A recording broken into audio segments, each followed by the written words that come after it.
जैसा कि आप लोगों को पता है, अरेर थाना के अंतर्गत इनका जो गांव है बिलाट, वहाँ से रोशन यादव नाम के एक लड़के की कस्टोडियल डेथ हुई है। उसको लेकर परिवार का जो इल्ज़ाम है उसके संदर्भ में हम लोग यहाँ के पुलिस पदाधिकारी से मिलने आए थे, एसएसपी साहब से। इस पूरे घटना के दो पहलू हैं। पहला पहलू ये है कि परिवार का इल्ज़ाम है कि उस बच्चे को 27 मई को अरेस्ट किया गया। अरेर के बजाय रहीका पुलिस थाना ने उसको अरेस्ट किया 3 बजे। इनको कोई कागज़ पे कोई सूचना नहीं दी गई, इनको बताया नहीं गया। 3 दिन के बाद इनको पता चला कि इनका बच्चा रहीका के थाने में बंद है। जब ये लोग रहीका थाना में लोगों से अपने बच्चे से मिले तो उसने बताया कि उसके साथ बहुत मारपीट की गई है, उसको करंट उसके बॉडी पे इस्तेमाल किया गया है, उसको टॉर्चर किया गया है, ऐसा परिवार का दावा है। 31 तारीख को इनके मुताबिक सुबह में पुलिस ने उसको छोड़ दिया, लेकिन फिर आधे घंटे में उसको अरेस्ट कर लिया आर्म्स एक्ट में। पुलिस का वर्जन यह है कि कहीं गोली चली थी, उस आर्म्स एक्ट में उस बच्चे को अरेस्ट किया गया है।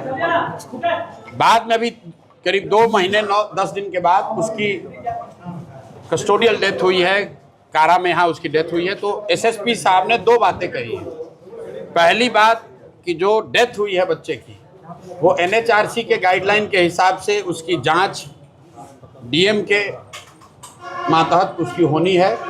एनएचआरसी को भी उसकी रिपोर्ट जाएगी। पोस्टमार्टम रिपोर्ट बच्चे की 2-3 दिन में आ जानी चाहिए।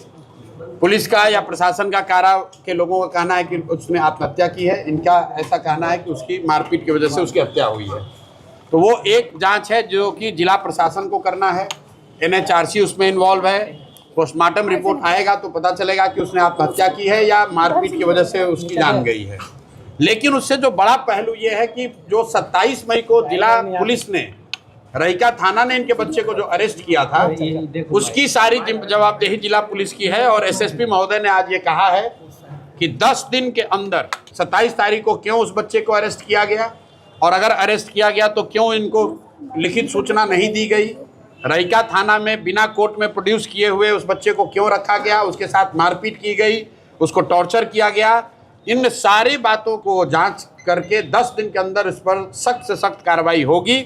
अगर नहीं होगी तो 10 दिन के बाद मैं फिर वापस आऊँगा यहाँ एसएसपी साहब से मिलने। अभी उन्होंने हम लोग के सबके सामने यह आश्वस्त किया है कि 25 तारीख तक जिन अधिकारियों की अगर उनकी कोई गलती होगी तो उनकी जवाबदेही तय होगी, उन पर कार्रवाई होगी ही होगी। ये रहीका थाना के मामले की बात है। दूसरा, जो मंडल कारा में रहते हुए उसकी डेथ हुई है, वो जांच का विषय है। वो जांच अभी चल रही है। पोस्टमार्टम रिपोर्ट 2 या 3 दिन में उन्होंने कहा है आ जाएगी।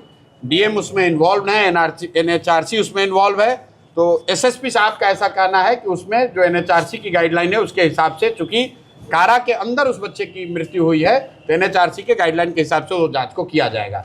तो पहले पहलू की जिम्मेवारी जिला पुलिस प्रशासन की है, वो उन्होंने जिम्मेवारी स्वीकार की है। उन्होंने जांच की बात स्वीकार की है। 10 दिन का समय सीमा तय किया है। रहीका पुलिस थाने की भूमिका या उससे जुड़े हुए कोई भी पुलिस पदाधिकारी की कोई भूमिका जो भी रही होगी उसकी जाँच करेंगे और जो उचित कार्रवाई होगी वो करेंगे 10 दिन के अंदर।